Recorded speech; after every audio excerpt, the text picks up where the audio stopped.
Hey guys, what's up? I'm Greggy's Q together with Mr. Happy0121, and today we're reviewing the Loaded Italian. The Loaded Italian, $4.99, $5.44 with tax in our location. Arby's is saying this is a new thing, but it's actually them bringing back an old thing. Before we get into this, we're going to go right in for the close-up. Let's see what we're working with here. Little box. Say meat craft on it? Meat craft. Okay. As opposed to witchcraft. Alright, here comes the close-up. While I'm adjusting the camera, don't forget to like this video because we love likes. Wow. This is a good looking sandwich. Smells pretty good too. I gotta say I'm surprised. We got some salami, some ham, onions, lettuce, cheese, I believe to be provolone. For a full list of ingredients on this sandwich, go ahead and look in the description if you're interested. But for now, we're going to eat some food while the cat screams in pain. As always, we're going to cut this in half.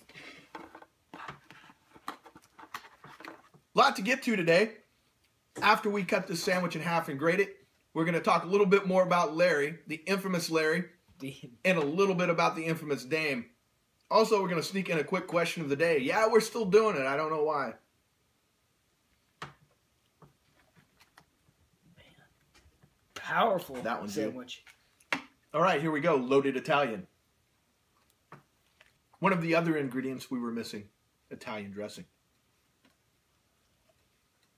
Last bite. What is your grade? I'll give it an 82. With the lettuce on there especially, I feel like I say this a lot, but I don't like lettuce, but all the other stuff went together so well. Didn't really mind it. 82. 82. Let me preface my grade by saying this. If you don't like Italian dressing, then skip this sandwich because that's what drives the flavor. So no matter what I say, if you don't like Italian dressing, don't get this sandwich. Having said that, just off the top of my head, and I'm sure that one guy will correct me. You know the guy. I know Excuse the guy. me, sir. Excuse me. That guy. I believe that the meat is roast beef, ham, and salami. Now, God help me if I'm wrong. I'll fix it in the description below. We just kind of did this on the fly. I felt that the Italian dressing and the meat went together great. The lettuce is funny. I didn't even notice there was lettuce on it. I sure did. If you hate lettuce, I guess you want to get that removed. If you have no opinion of lettuce, it's just something that takes up space. It made no difference. The onion was a nice touch, though.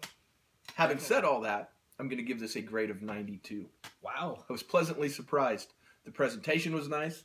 It smelled nice. And it tasted nice. They did a really good job. Something Burger King could learn from, because sometimes their food will taste great, but you're so turned off by the smell or the way it looks that your brain just shuts down.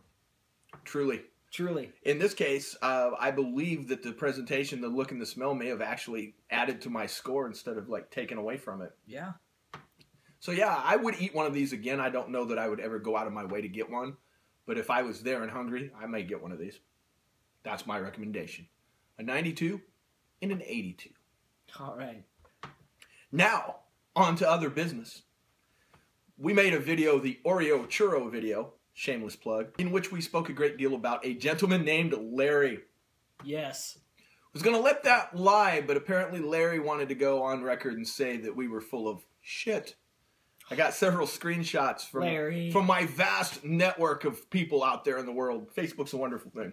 Where he had said that he'd been doing it for years. Yeah. So I put up a little video, like a 90-second video, just showing a quick exchange where basically showing he had been pumping me for information, and he went on record in his notes saying he used us as a template. Yeah, and if you go to his YouTube channel and you just swipe down for a little while, you'll see his first video was uploaded 8 months ago. That's What's really weird about that is that's the exact same time frame that I show in that video that he was talking to me about making videos. How peculiar. Anyway, after this, he kind of changed his tune, and now he says that basically he's came out and said he steals from everyone, but it's an homage. My word, not his. He's kicking himself for not thinking of it. Basically, he just says that he's doing it as like a tribute. He said he makes it his own. You know, I don't really, going forward, if he'll just own it and just say that he's ripping people off, I'm done. I'm good with the guy. Rip off Larry. I don't want to keep kicking him while he's down.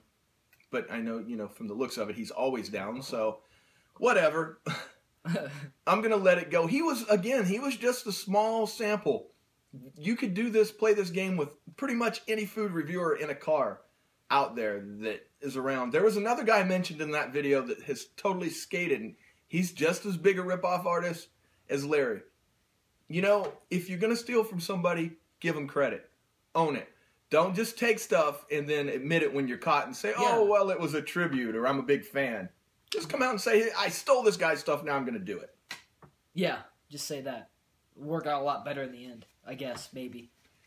As of the time we're reviewing this, kind of like the Larry video and Larry comments, gotten a lot of people sending me Dame's newest video. At this moment, it's the video where he spent 17 minutes talking about, I don't know what the hell Dame's talking about.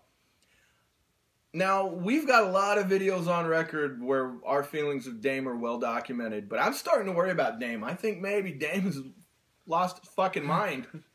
Maybe. Or maybe he just talked himself into like a hole and he just doesn't know what to do. Or that. Or maybe he's lost his mind. I really think he's lost his mind because you and me have talked about this. If he wanted out of the hole, he would just sit down and do your thing. He'd keep it real with you, fam. I'll keep it 100. And then he'd explain that he would made a mistake. It real. Yeah, he would just say, look, guys, I made a mistake. I want to go back to reviewing fast food. But instead of doing that, he's making rap videos. He's disabled the comments and the likes on his current video. That's not good. If you're going to make videos and put them out and then not get any criticism or any praise or any conversation or any gauge of how the video is doing, why not just do a Prince and make the videos and put them away? Why put them out there if you truly are dismissing everyone watching? That's a good point. When you take away people's rights to comment on your videos, good, bad, or indifferent, then you should just make the videos for fun. Upload them on another site that doesn't get any views. There's a few of them out there. Really? But if you're going to put it on YouTube and you have 500,000 followers, why deny them the right to express their opinion? It's a valid point. I don't know. That's something we'll never do and we've never done. And believe me, we've put out some videos going in where we kind of were like, ooh, what are people going to say? But we've never disabled our comments. And we never will. Now, on to the question of the day. This is a weird one. Are you ready? Yeah. Which do you prefer? Peanut butter and jelly sandwich or a tuna sandwich? If there's both right in front of you right now, which one would you eat? That is a tough question because I love both of those so much. I'm going to go with tuna fish. I'm going to go with tuna fish. I'm going to go with tuna fish as well with this proviso. 70% of the time, that's what I want. There are times in my life that I want a peanut butter and jelly sandwich. Let me ask you this, totally unscripted. There really is only one jelly in the world. What flavor is it?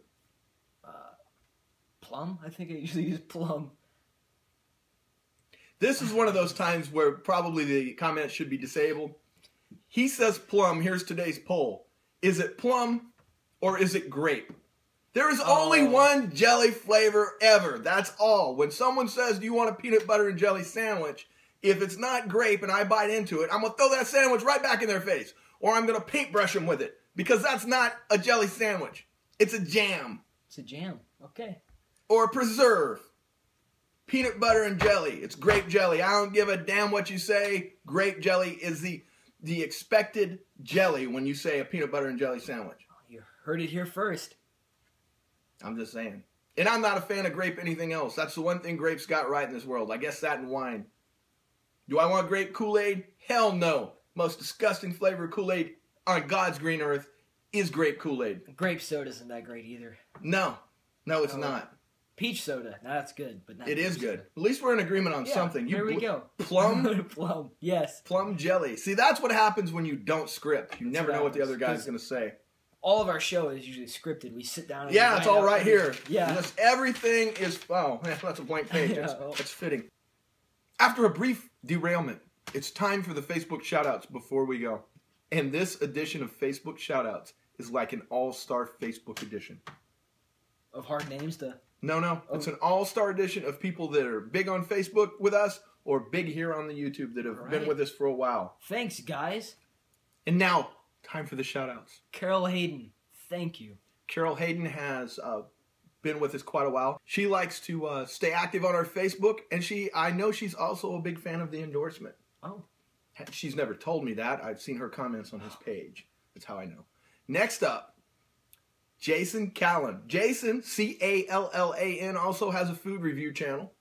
And as of late, he's been very active on our channel and on the Facebook, so go check him out.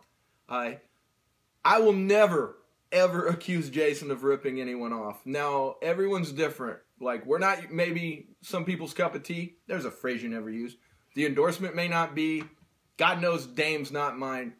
Jason is his own guy. So, you know, if you go over and give him a shot and you like him, great. If you don't, great. He'll be fine. It'll be okay. Last but not least, let's see if I get your name right. Darianne Mabry. She has been with us quite a while. She's one of those people, I think, that fits us into her busy life. When she has a chance, she'll watch some videos and she'll comment. But she has been with us and commenting for quite a while. Right on. So thank you, Darianne Mabry. Let's hope I got your first name right. And the last one. You know, it's funny. I always concentrate so hard on, like, you know, the first or the last name, whichever one I think is harder. Yeah. It's always probably the other name that I think I'm just perfect on that I'm blowing completely. Probably. Her first name really is Darianne, and I'm turning Mabry, and her last name's Smith. But we're giving it a shot as our cat climbs its cat tower. Kind of went rambly today, but as always, thanks for watching. We really appreciate it. Don't forget to like, comment, and subscribe. You can find us on Twitter, Instagram, Facebook, Snapchat, and Google+. Interesting fact, speaking of people stealing things from other food and YouTubers in general. Before I go and tell you to stay vigilant, small fact, what we close with every day, stay vigilant, comes from... The Vigilant Christian? Yes. Yes. I started saying that just to get a rise out of him one day without ever giving him any prep because he enjoys the Vigilant Christian. Since I started saying stay vigilant, I've noticed. I think it's something that's been around before the Vigilant Christian. I think Jesse Ventura uses it. I think it's kind of like the catchphrase of conspiracy people. Oh, so there you go. Yeah. See? Credit where credit's due. We use something that someone else used first and for a long time. But until next time, stay vigilant.